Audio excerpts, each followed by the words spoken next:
Hello dear student, स्वागत है आपका अनमोल एजुकेशन पॉइंट में। मेरे छात्र गणित के अंतर्गत आज हम लोग विभिन्न व्यक्ति क्वेश्चन को देखेंगे जो कि 14 तारीख को हॉल में आना ही आना है। इसे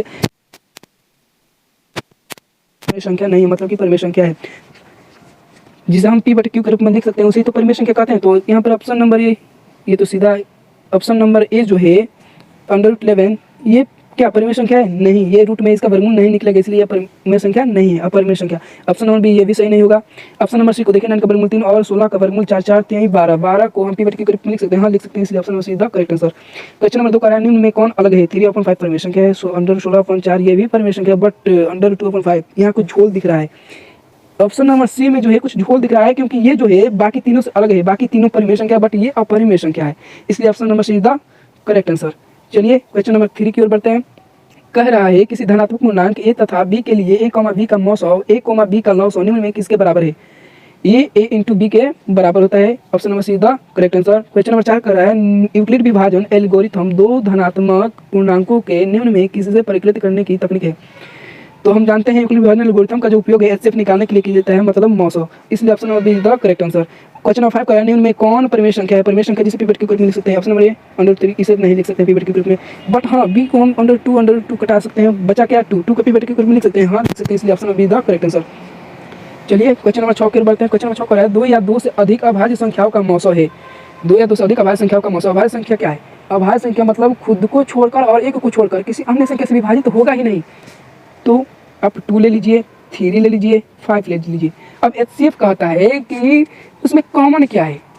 कॉमन, तो इसमें देखिए 2 को हम लिख सकते हैं 2 इंटू 1, 3 को 3 इंटू 1, 5 को 5 इंटू 1, तीनों में कॉमन क्या है? 1, इसलिए इसका एचसीएफ क्या होगा? 1। तो ये 6 नंबर क्वेश्चन का करेक्ट आंसर कौन होगा? Option number A. समझ में आया? चलिए आगे बढ़ते हैं क्वेश्चन नंबर 7 की ओर। क्वेश्चन नंबर 7 कह रहा है दो परिमेय संख्याओं के बीच कितने परिमेय संख्या हो सकते हैं? अनंत। निम्न में कौन अभाज्य संख्या? अभाज्य संख्या, अभाज्य संख्या मैंने ऊपर ही बता दिया, मतलब कि खुद को छोड़कर एक को छोड़कर किसी अन्य से विभाजित होगा ही नहीं। मतलब 8 जो है 2 से विभाजित होता है, 4 से विभाजित हो सकता है, इसलिए ये गलत है।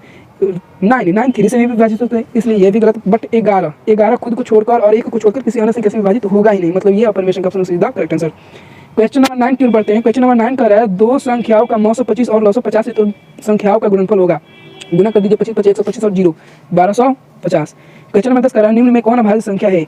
अभाज्य संख्या जो खुद को छोड़ किसी अन्य से विभाजित नहीं हो, option number D the correct answer. चलिए आगे बढ़ते हैं क्वेश्चन 11 की ओर। क्वेश्चन में 11 कर रहा है निम्न में कौन अपरिमेय संख्या नहीं है, मतलब कि परिमेय संख्या है? √7 क्या है? परिमेय संख्या है? नहीं, अपरिमेय संख्या। बी √2/5 ये भी अपरिमेय संख्या। √3/7 ये भी अपरिमेय संख्या। तो बचा क्या? √75/√48। आप कहें परिमेय संख्या कैसे होगी? देखिए 75 को आप फैक्टर कर लीजिएगा, फिर 48 को फैक्टर करिएगा, इसमें जो है कट करने के लिए, चलिए मैं करके दिखा देता हूँ। 75 को आप तोड़िएगा 3 उसमें, और इसमें नीचे का 3 कट जाएगा और आपका आ जाएगा आंसर, इसलिए option number D is the correct answer. Question number 12 को देखते हैं।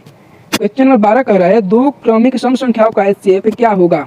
दो क्रमिक सम संख्याओं का एचसीएफ क्या होगा? सम संख्या किसे कहते हैं? सम संख्या वैसी संख्या जिसमें 2 से पूरा भाग लग जिसे सम संख्या कहते हैं। और एचसीएफ क्या कहते हैं? एचसीएफ कहते हैं उसमें कॉमन क्या है? अब यहाँ पर सीधा लोग रहा भाई, ये दोनों 2 के पार है, मतलब इसमें दोनों में जो है 2 कॉमन है, इसलिए इसका एचसीएफ होगा 2। तो 12 का option of B is the correct answer. Question number 13 कर रहा है 1400 में 2 का अधिकतम घात है। 1400 में 2 का अधिकतम घात, आप 1400 का फैक्टर करके देख लीजिएगा, कितना आएगा? 5। 2 का घात कितना आएगा? 5 आएगा, मतलब 2 का घात 5, इसलिए option number see the correct answer. आप सॉल्व करके देख लीजिएगा। चलिए क्वेश्चन नंबर 14 का निम्न में कौन परिमेय संख्या है? परिमेय संख्या है, तो आप देख रहे हैं √49 64 49 का वर्गमूल 7 और 64 का वर्गमूल इसे पी बटे क्यू के रूप में आ गया, मतलब कि ये परिमेय संख्या है। निम्न में कौन, क्वेश्चन नंबर 14 कह रहा है निम्न में कौन परिमेय संख्या जिसे पी बटे क्यू के रूप में लिख सकते हैं उसे परिमेय संख्या कहते हैं। तो यहाँ 49 का वर्गमूल 7 और 64 का वर्गमूल 8 पी बटे क्यू के रूप में आ गया, इसलिए परिमेय संख्या option number the correct answer. Question number 15 कह रहा है निम्न में कौन संख्या जो है अपरिमेय है? अपरिमेय संख्या जिसे पी बटे क्यू के रूप में नहीं लिख सकते, option number see the correct answer. निम्न में कौन अभाज्य संख्या एक को छोड़कर और स्वयं को छोड़कर किसी दूसरे से विभाजित हो ही ना, option number see the correct answer. Question number 17 की ओर बढ़ते हैं। क्वेश्चन नंबर 17 कह रहा है इनमें कौन सी संख्या जो है अपरिमेय है?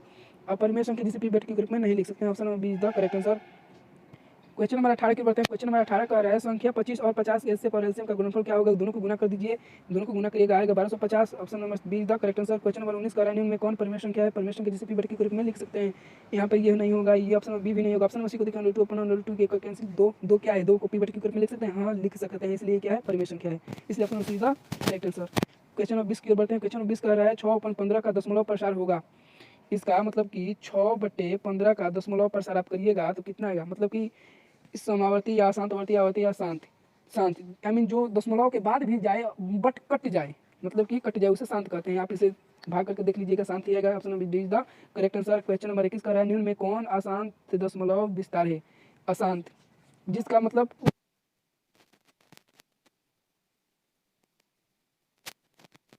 Option number C is the correct answer. Question number 22 कह रहा है महत्तम संपर्क 1,b एंड लघुत्तम संपर्क 1,b बराबर होगा। ये तो ऊपर भी डबल क्वेश्चन आ गया है ना, तो option number C is the correct answer A into B. Question number 23 की ओर बढ़ते हैं। क्वेश्चन नंबर 23 कह रहा है निम्नलिखित में कौन परिमेय संख्या है। परिमेय संख्या जिसे पीवट की रूप में लिख सकते हैं, ये नहीं होगा, ये नहीं होगा, √3/7 ये भी नहीं होगा, इसलिए ऑप्शन नंबर डी 25 का वर्गमूल 5 49 का वर्गमूल 7 पीवट के रूप में आ गया, यानी ये परिमेय संख्या option number D is the correct answer. 625 के अभाज्य गुणनखंड में 5 का घात आप ऐसे ही गुना कर दीजिए। 50 25 25 25 125 25 625 कितना 5 आया 4, घात कितना होगा 4।